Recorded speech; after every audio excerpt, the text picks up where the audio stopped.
नमस्कार दोस्तों, Hindi educational academy में आपका स्वागत है। आज हम TGT, PGT, ELT, GIC assistant professor की परीक्षाओं को ध्यान में रखते हुए कुछ महत्वपूर्ण प्रश्नों को लेकर के आए हैं, जो आपको आने वाली परीक्षा में बहुत ही कारगर होगा तथा सफलता दिलाने में बहुत सहयोग करेगा। चलिए देखते हैं हम प्रश्न नंबर 1। हिंदी साहित्य इतिहास लेखन की परंपरा में निम्नलिखित में से कौन सा ग्रंथ कालक्रम की दृष्टि से सबसे पहले लिखा गया?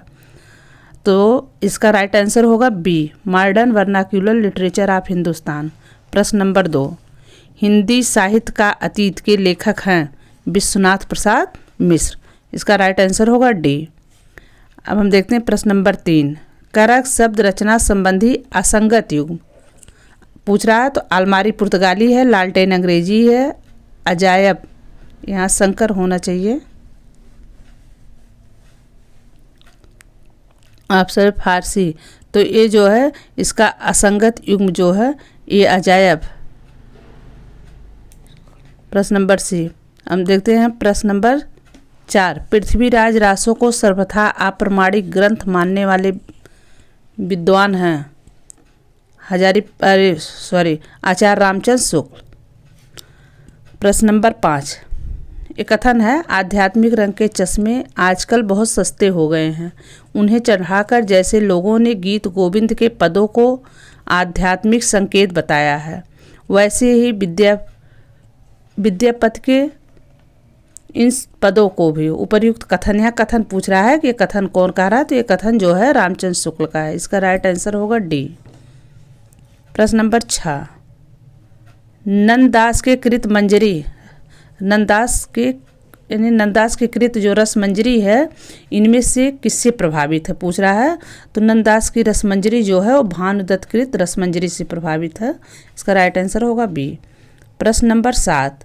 आचार्य रामचंद्र शुक्ल के मतानुसार सूरसागर का सबसे मर्मस्पर्शी और वाग वैदिक पूर्ण अंश है जो है, ऊपर करिए इसको, भ्रमर गीत। इसका राइट आंसर होगा सी।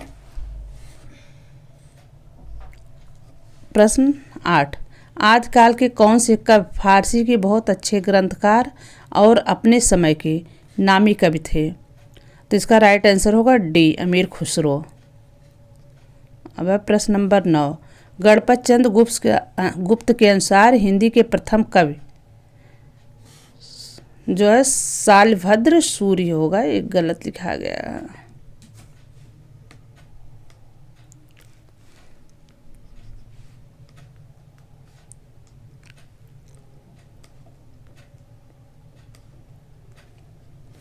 वह प्रश्न नंबर 10।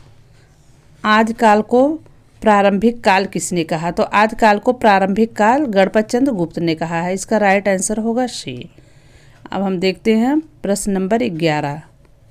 हिंदी साहित्य के इतिहास लेखन में काल विभाजन और नामकरण का प्रथम प्रयास करने वाले, तो ये जॉर्ज ग्रेसन है।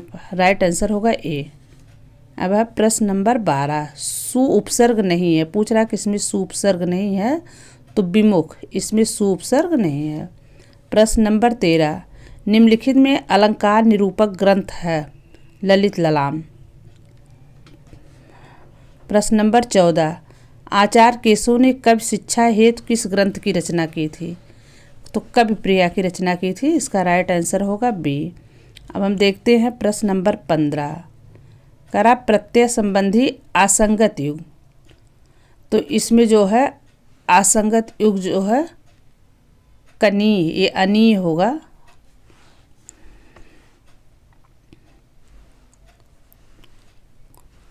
चलिए प्रश्न नंबर 16। आचार्य रामचंद्र शुक्ल ने हिंदी गद्य को एक साथ आगे बढ़ाने वाले विद्वानों में इनमें से किसी स्थान नहीं दिया। तो इनमें से इन्होंने ईसा अल्लाह खां श्रद्धाराम फुलौरी, बी ऑप्शन इसका राइट आंसर होगा।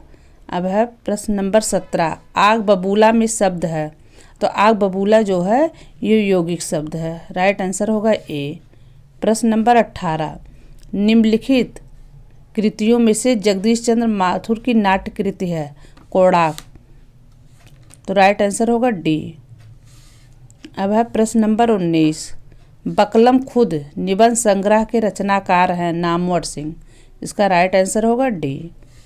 अब है प्रश्न नंबर 19, कह रहा निम्नलिखित में असंगत विकल्प, पूछ रहा है गुड़िया भीतर गुड़िया जो है इसमें यही असंगत है, नहीं तिरस्कृत इसमें असंगत है सूरजपाल चौहान का, और बाकी जो है सब संगत है, तो इसका राइट आंसर होगा सी।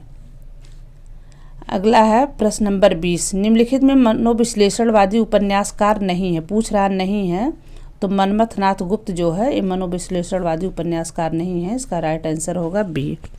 अब है प्रश्न नंबर 21, वह देखता है में काल है, तो वह देखता है सामान्य वर्तमान काल है, तो इसका राइट आंसर होगा बी।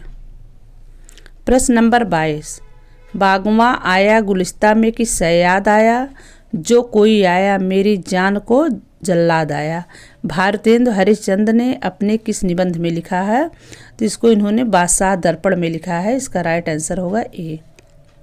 अब है प्रश्न नंबर 23, करें आत्म अनुभव एवं आत्म अभिव्यक्त को काव्य के लिए आवश्यक माना गया है, इस कथन के आलोचक का नाम है नंद दुलारे वाजपेयी, राइट आंसर होगा ए। प्रश्न नंबर 23, कौन परमाल के सामंत थे और बनाफर शाखा के क्षत्रिय थे, तो इसका राइट आंसर होगा डी, आल्हा और उदल। प्रश्न नंबर 25, बाल कृष्ण भट्ट किस युग के निबंधकार हैं, तो बाल कृष्ण भट्ट जो है ये द्विवेदी युग के निबंधकार है, इसका राइट आंसर होगा ए। अब है प्रश्न नंबर 26, उन्होंने काल चक्र में, पूछ रहा है कि उन्होंने काल चक्र में नहुस को हिंदी का प्रथम, शकुंतला को द्वितीय और विद्या सुंदर को तृतीय नाटक कहा है, तो ये किसने कहा है, तो भारतेंदु हरिश्चंद्र ने कहा है, इसका राइट आंसर होगा ए। अब है प्रश्न नंबर 27, निम्नलिखित में से कौन सा नाटक किशोरी लाल गोस्वामी का है, पूछ रहे हैं, तो किशोरी लाल गोस्वामी का नाटक है मयंक मंजरी, इसका राइट आंसर होगा ए। अब है प्रश्न नंबर 28, निम्नलिखित में से किस विधा का पत्रकारिता से गहरा संबंध है, तो रिपोर्टाज है, इसका पत्रकारिता से गहरा संबंध रहा है। प्रश्न नंबर 29, हृदय में उत्साह, उत्तेजना या तेजस्विता उत्पन्न करने तथा चित्त का विस्तार करने की क्षमता से युक्त रचना में किस काव्य गुण की प्रधानता होती है, तो उसमें ओज काव्य गुण की प्रधानता होती है, इसका राइट आंसर होगा बी। अब है प्रश्न नंबर 30, रस सूत्र की आचार्य शंकुक द्वारा की गई व्याख्या को क्या कहते हैं, तो आचार्य शंकुक ने अनुमितवाद का जो है वो किया था, तो इसका राइट आंसर होगा डी। अब है प्रश्न नंबर 31, करक आचार्य रामचंद्र शुक्ल ने अपने काल विभाजन में वीर गाथा का प्रारंभिक समय क्या माना है, तो इन्होंने वीर गाथा काल का प्रारंभिक समय 993 ईस्वी माना है, इसका राइट आंसर होगा सी। अब है प्रश्न नंबर 32, ये पूछ रहा है तेंदुआ डिबिया चस्का कैसा शब्द है, तो ये सब देशज शब्द हैं, इसका राइट आंसर होगा सी। अब है प्रश्न नंबर 33, देवरानी जेठानी की कहानी उपन्यास के लेखक कौन है, तो देवरानी जेठानी कहानी उपन्यास के लेखक हैं पंडित गौरी दत्त, इसका राइट आंसर होगा डी। प्रश्न नंबर 34, कह रहा तत्पुरुष समास है, तत्पुरुष समास किस षडार्पण में है, राइट आंसर होगा डी। अब है प्रश्न नंबर 35, विद्यापति को कृष्ण भक्तों की परंपरा में ना समझना चाहिए, यह इनमें से किसका कथन है, तो यह कथन रामचंद्र शुक्ल जी का है, इसका राइट आंसर होगा बी। अब है प्रश्न नंबर 36, काम भाव और शरीर का सौंदर्य उनके यहाँ उत्सव रूप में है, विद्यापति के संदर्भ में यह कथन किसका है, तो यह कथन है रामस्वरूप चतुर्वेदी का, इसका राइट आंसर होगा ए। प्रश्न नंबर 37, सुंदर है रूप जिसका, समास पूछ रहा है कि स्वरूप में कौन समास है, तो बहुब्रीहि समास है। प्रश्न नंबर 38, कह रहा पहले जैसे गाथा या गाहा कहने से प्रकृति का बोध होता था, वैसे ही पीछे कहने से अभ्रंश या लोक प्रचलित काव्य भाषा का बोध होने लगा। आचार्य शुक्ल के इस कथन में रिक्त स्थान में होगा, तो दोहा या दूहा, इसका राइट आंसर होगा सी। अब है प्रश्न नंबर 39। ये पूछ रहा है नौ नाथों में इनमें से कौन सम्मिलित नहीं है, तो देवसेन जो है ये नाथों में नहीं आते हैं, इसका राइट आंसर होगा सी। अब है प्रश्न नंबर 40। ये पूछ रहा है कंठ और तालु में जीभ के स्पर्श से बोले जाने वाले वर्ण हैं, ए, राइट आंसर बी। प्रश्न नंबर 41। पूछ रहा है समास संबंधी संगत युग्म कौन सा है, तो इसमें जो कवि पुंगव है ये अधिकरण तत्पुरुष है, इसका राइट आंसर होगा डी।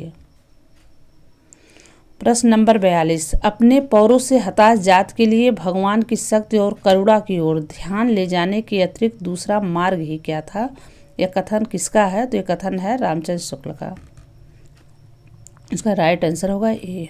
प्रश्न नंबर 43। करे पाहन पूजे हर मिले तो मैं पूजू पहाड़, यह उक्त किसकी है, तो यह उक्त कबीरदास की है, राइट आंसर होगा डी। प्रश्न नंबर 44। कबीर की उलटबासियों में कौन सा रस प्रमुख है, तो कबीर की उलटबासियों में अद्भुत रस है, इसका राइट आंसर होगा डी। प्रश्न नंबर 45। इसमें संज्ञा पूछ रही है तुम कलयुग के भीम हो, तो ये जातिवाचक संज्ञा है, इसका राइट आंसर होगा बी। प्रश्न नंबर 46। कह रहे भाषा बहुत परिष्कृत और परिमार्जित न होने पर भी कबीर की उक्तियों में कहीं कहीं विलक्षण भाव और चमत्कार है, प्रतिभा उनमें प्रखर थी, इसमें संदेह नहीं। ये पंक्ति या ये कथन किसका है, तो ये कथन जो है आचार्य रामचंद्र शुक्ल जी का है, इसका राइट आंसर होगा डी। अब हम देखते हैं प्रश्न नंबर 47।